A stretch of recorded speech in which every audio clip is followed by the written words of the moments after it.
Assalamualaikum warahmatullahi wabarakatuh. Perkenalkan, nama saya Vivi Kurnia Putri dengan NIM 22136338. Baiklah, langsung saja masuk ke materi proyek geografi sosial, yaitu tentang wilayah Kecamatan Batang Anai. Yang pertama ada rumusan masalah. Yang pertama ada rumusan masalah. 1. Pengaruh lingkungan fisik terhadap tubuh di Kecamatan Batang Anai. Yang kedua ada karakteristik perumahan di Kecamatan Batang Anai.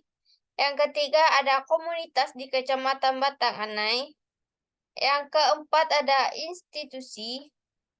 Yang keempat ada institusi Kecamatan Batang Anai.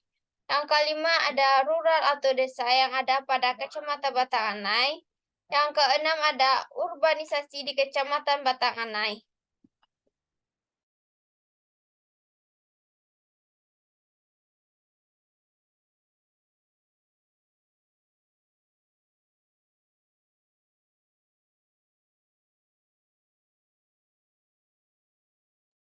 Em, 1. Pengaruh lingkungan fisik terhadap tubuh di Kecamatan Batang Anai.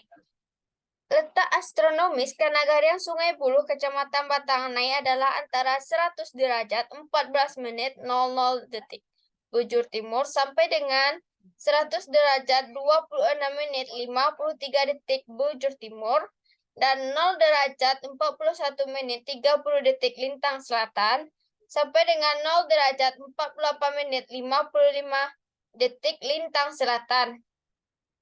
Nah, Kenagarian Sungai Buloh Kecamatan Batang Anai ada Kenagarian Sungai Buloh di Kecamatan Batang Anai, Kabupaten Padang Pariaman terdiri dari 8 korong dengan luas 68,08 km persegi. Kebiasaan masyarakat dalam memanfaatkan batang air selisikan di Kenagarian Sungai Buloh Kecamatan Batang Anai, Kabupaten Padang Pariaman karena terhitung tabel 3,018 1,670. Besarnya pengaruh tingkat pendapatan terhadap kebiasaan masyarakat dalam memanfaatkan batang air selisikan termasuk rendah. R sama dengan 0,386 dengan kontribusi termasuk sangat kecil yaitu 14,9%. Besarnya pengaruh tingkat pengetahuan terhadap kebiasaan masyarakat dalam memanfaatkan batang air selisikan termasuk kategori rendah. R sama dengan 0,394 dan kontribusinya sangat kecil. Nah, ini merupakan contoh gambar dari wilayah Kecamatan Batang Anai. Ini merupakan sungai dari Kecamatan Batang Anai itu sendiri yang dinamakan dengan Sungai Batang Anai. Nah, di sini merupakan wilayah perumahan di Kecamatan Batang Anai. Nah, sebagian besar di wilayah Kecamatan Batang Anai itu sendiri adalah sebagai petani. Sebagian besarnya itu adalah seorang petani.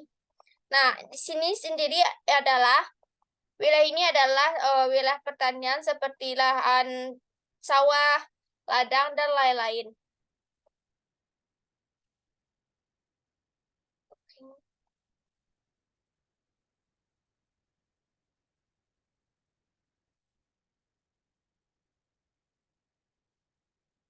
Yang kedua ada karakteristik perumahan di Kecamatan Batang Anai. Nah, karakteristik perumahan di Kecamatan Batang Anai umumnya rumah batu.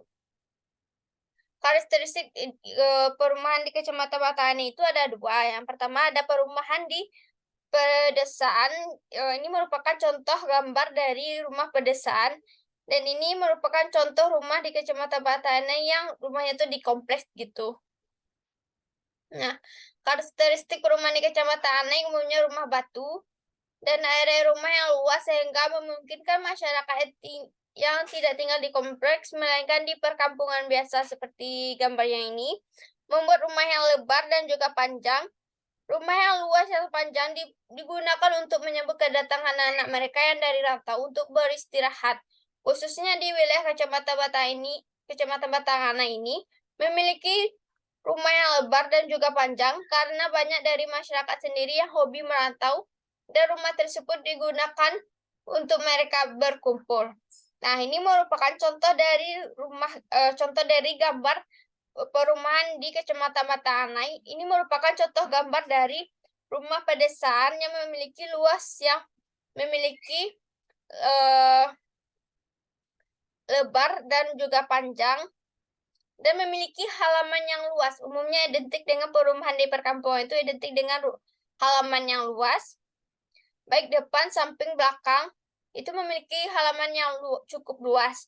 Sedangkan di perumahan di kompleks itu bangunannya sudah ditentukan dan lebar dari bangunan itu sendiri memiliki yang sama rata gitu, sama panjang, lebar, panjang, luasnya itu sudah ditentukan. Ini merupakan contoh dari gambar dari perumahan di perkampungan dan kompleks gitu.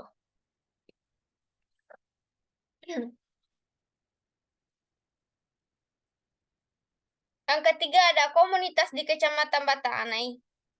Nah, komunitas di Kecamatan Anai yaitu remaja masjid yang mana komunitas ini dibentuk pada tahun 2019 oleh Ketua Pemuda setempat. Komunitas remaja masjid dilakukan pada hari Sabtu malam. Kegiatan yang dilakukan dalam komunitas ini yaitu dari sholat maghrib sampai isya itu melakukan sholat di masjid. Antara sholat maghrib ke isya itu membaca Al-Quran. Dan setelah sholat isya dilakukan ceramah secara bergiliran. Hal tersebut digunakan untuk melatih mental pemuda di sana. Komunitas remaja masjid dibentuk oleh pemuda setempat untuk saling mendekatkan diri untuk bermasyarakat, bersosialisasi, dan menjadikan pemuda-pemudi untuk lebih mengenal agama. Remaja masjid tergabung dari laki-laki dan perempuan dari SMP sampai kuliah. Akan tetapi pada tahun 2023 sekarang, komunitas itu sudah hilang karena banyak pemuda atau pemudi yang merantau bekerja sehingga berkurangnya anggota remaja masjid yang membuat generasi berikutnya tidak mau melanjutkan komunitas tersebut. Materi selanjutnya yaitu institusi Kecamatan Bata Anai.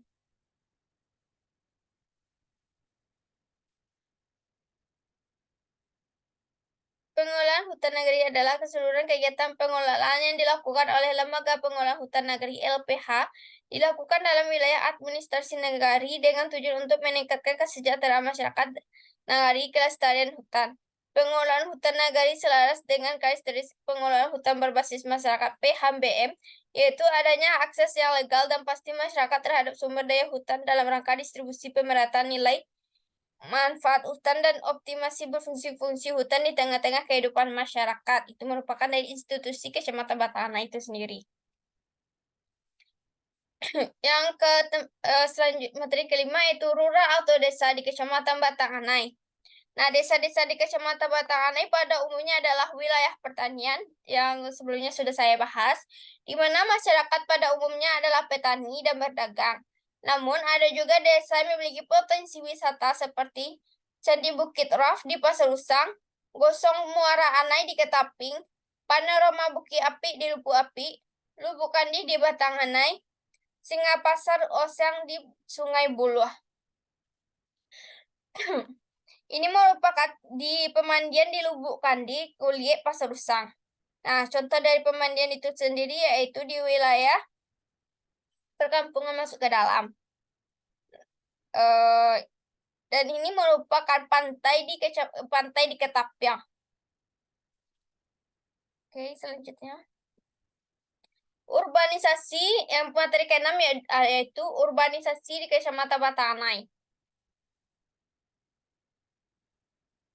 Kecamatan Bata Anai belum dapat melaksanakan salah satu fungsinya secara optimal, yaitu menarik dan meningkatkan penduduknya dalam jumlah yang cukup memadai. Oleh karena itu, urbanisasi di Kecamatan Anai belum ada gitu. Mungkin itu saja materi yang dapat saya sampaikan. Bila ada salah kata dan materi